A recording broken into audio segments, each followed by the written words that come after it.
Good morning, gang. I looked through some of the quizzes and I noticed that it was more challenging than um, I expected it to be. There's a lot of subtleties between some of the terminology, so I thought it'd be a good idea if I took you through it.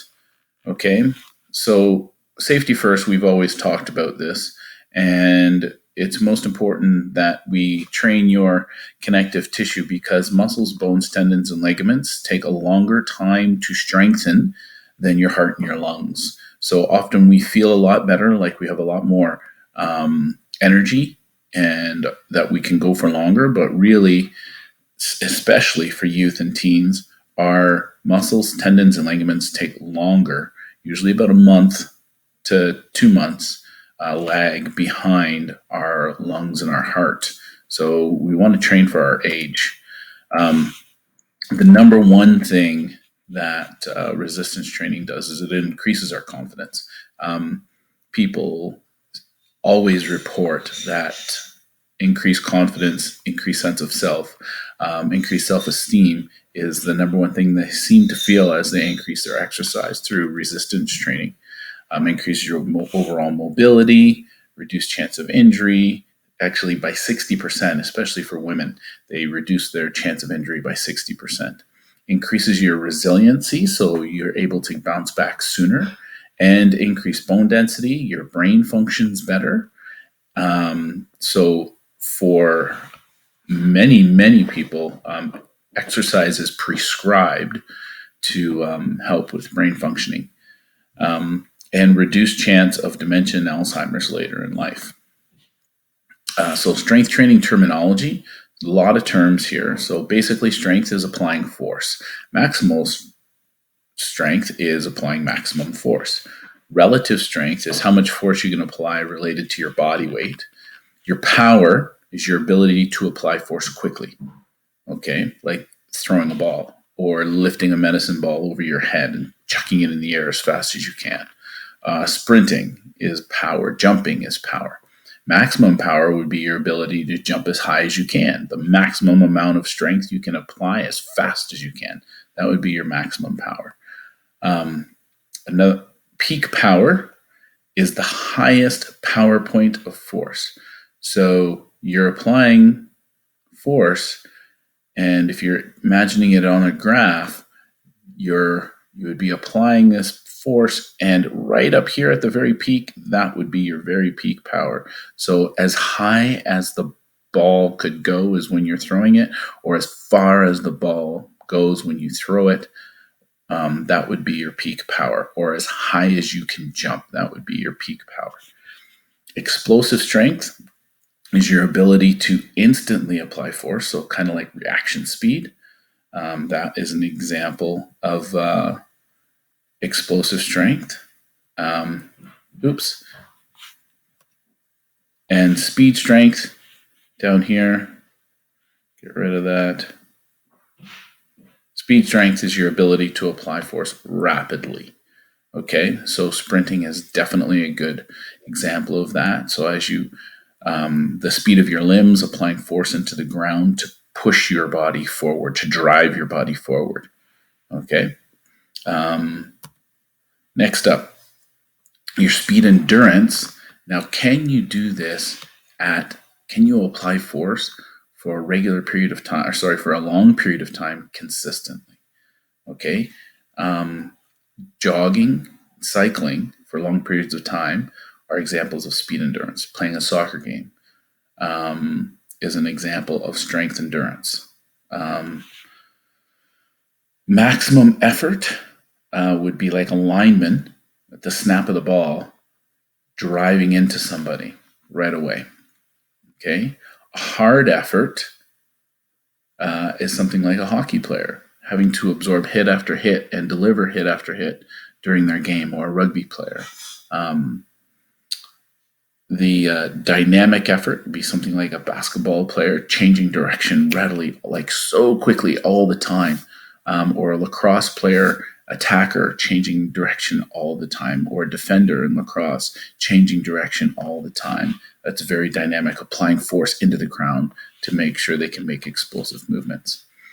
And a repetitive effort is applying regular and consistent medium force until failure.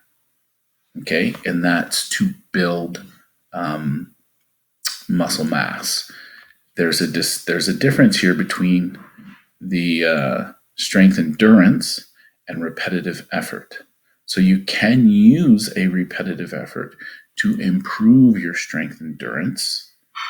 All right, but repetitive effort is not strength endurance.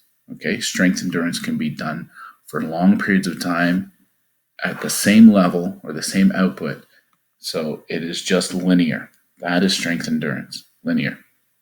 Okay, repetitive effort is, say, if we start down here, this is a repetitive effort. I can do it for a long period of time, but then I eventually start to decay. Okay.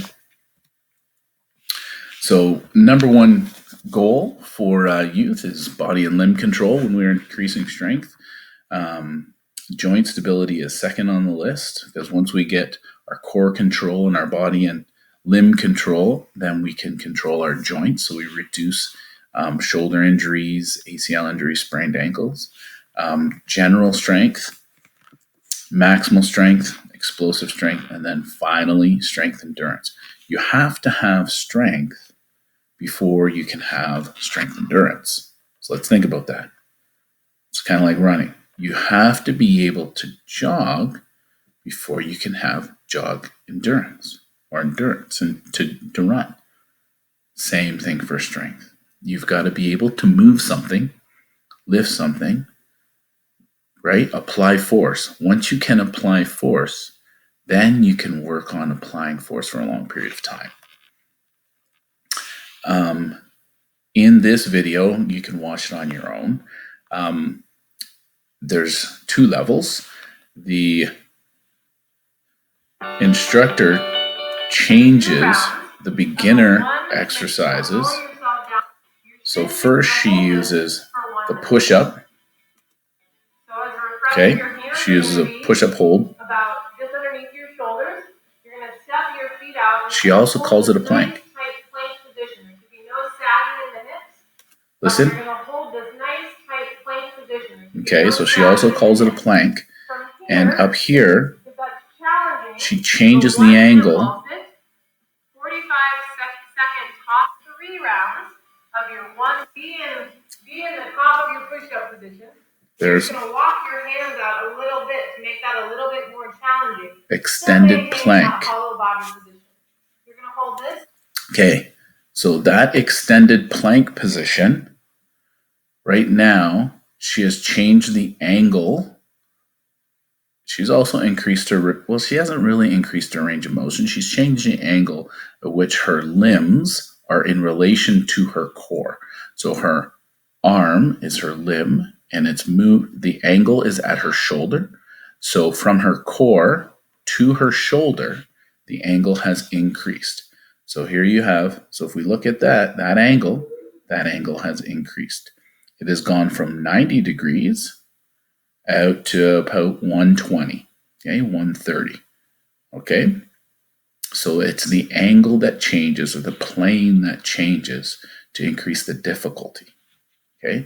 And it changes even more later on as she walks up the wall, okay? So once again, look at that angle. That angle has increased even more, okay, to make this exercise more difficult. Okay, this angle of her core stays the same, but her center of mass, center of gravity, is now over top of her shoulders and her lats, her back, okay, making the exercise even more difficult. Okay, so we have this, her feet, her knees, and her quads used to be below her shoulder. Now they are above her shoulder, opening this angle up. So now we're almost at 180 degrees in this angle, and that is what makes it more difficult. So the things that you can do to make bodyweight exercises more difficult are change the leverage. So you can use a wide push-up or a diamond push-up, or later on you can alter your range of motion. So you can do a deep squat or a deep lunge or a long lunge. You can alter the plane of movement, like we just mentioned there, extending the plank, or you can change your choice of challenge. Uphill has a steeper angle and downhill. Okay, so two different angles, or versus running flat. You can also alter your stability demands. Okay, so you can do push-ups on a medicine ball or one-legged squats. Okay, and we also talk about using single limb variations down here. And if you add something soft, you can take, for instance, an old tire tube, fill it with sand and clamp it shut, and that is very challenging to work with as well. Or you can use water jugs.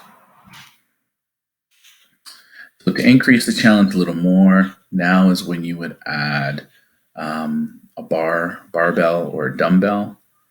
When you do your squats, Romanian deadlift, lunge, overhead press, bench press, bent over rows, pull downs, or pull ups. Okay.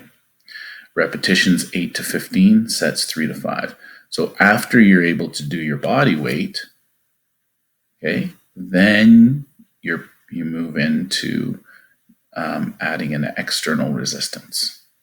Okay, this is the ideal strength building pathway for youth.